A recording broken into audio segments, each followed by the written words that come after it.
नमस्कार शेतकरी मित्रांनो, मी शेतकरी ह्या यूट्यूब चॅनलमध्ये आपलं मनापासून स्वागत आहे. शेतकरी मित्रांनो, आजच्या या व्हिडिओमध्ये आपण तूर पिकामध्ये दुसरी फवारणी आपल्याला कोणत्या अवस्थेमध्ये तूर पीक असताना करणे आवश्यक आहे, सोबतच आपल्याला कोणकोणते घटक या फवारणीमध्ये घेणे गरजेचे आहे, जेणेकरून आपल्या तूर पिकामध्ये दीर्घकाळ अळीचा नियंत्रण त्या ठिकाणी होणार आहे.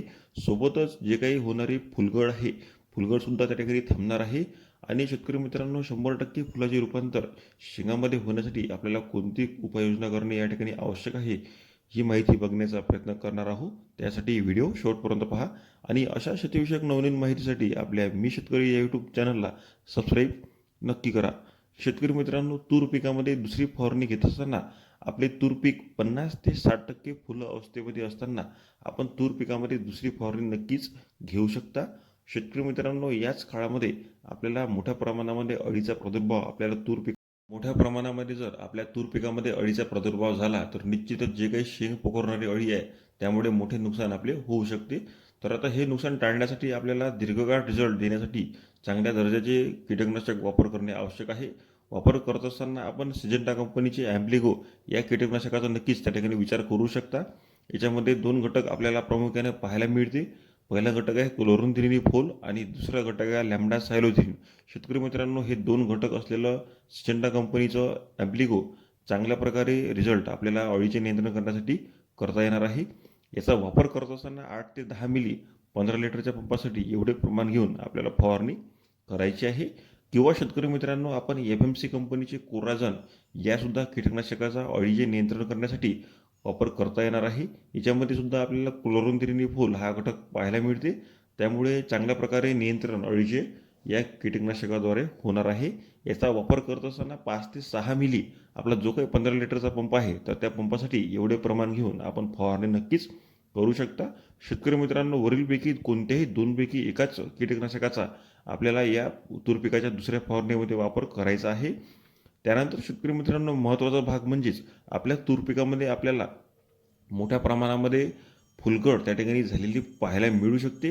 तर मोठ्या प्रमाणामध्ये जर फुलगळ झाली तर निश्चितच आपल्याला तूर पिकामध्ये उत्पादनामध्ये घट आलेली हे पाहायला मिळू शकते. तर शेतकरी मित्रांनो, तूर पिकाची फुलगळ थांबवण्यासाठी आपण 20% प्रमाण असलेलं बोरान हे अन्नद्रव्य तूर पिकाला देणे हे अत्यंत आवश्यक आहे. बोरान हे वापर करत असताना 25 ते 30 ग्रॅम 15 लिटरच्या पंपासाठी घेऊन हे प्रमाण घेऊन आपण फवारणी नक्कीच करू शकतो. शेतकरी मित्रांनो, जास्त फुलाचे रूपांतर शेंगामध्ये होण्यासाठी आपल्याला या फवारणीमध्ये चांगल्या प्रकारे ॲमिनो बेस असलेलं टॉनिक त्या ठिकाणी आपण वापरू शकतो. आपण कोणत्याही कंपनीचं त्या ठिकाणी टॉनिक जर घेतलं तर चांगल्या प्रकारे रिझल्ट पाहायला मिळणार आहे. तर वापर करत असताना आपण टाटा कंपनीचे बहार या टॉनिकचा नक्कीच या दुसऱ्या फवारणीमध्ये वापर करू शकता. शेतकरी मित्रांनो, याच्यामध्ये अनेक पोषक तत्व आपल्याला पाहायला मिळते, व्हिटॅमिन पाहायला मिळते आणि चांगल्या प्रकारे ॲमिनो ॲसिडसुद्धा या टॉनिकमध्ये पाहायला मिळते. त्यामुळे आपल्या तूर पिकामध्ये जे काही फुलं लागलेली आहे तर त्यास मोठी मदत या टॉनिकची आपल्याला होणार आहे.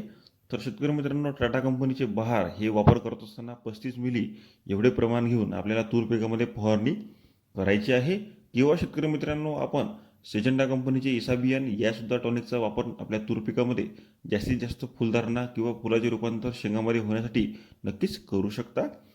त्यानंतर शेतकरी मित्रांनो, महत्त्वाचा भाग म्हणजे बुरशीजन्य रोग.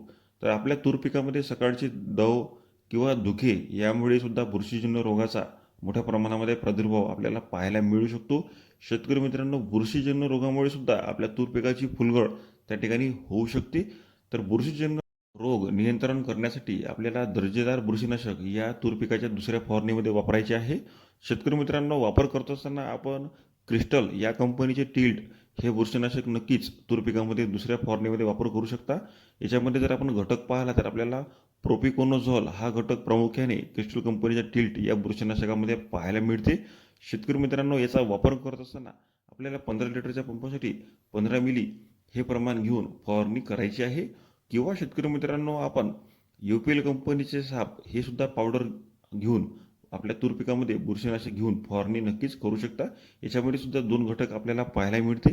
पहिला घटक आहे कार्बोंडाजिम आणि दुसरा घटक आहे मॅन्गोझेब.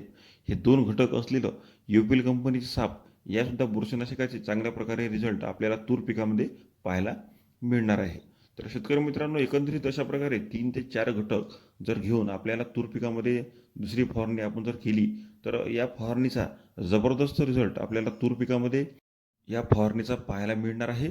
शेतकरी मित्रांनो, संपूर्ण अळीचे नियंत्रण आपल्याला होणारच आहे.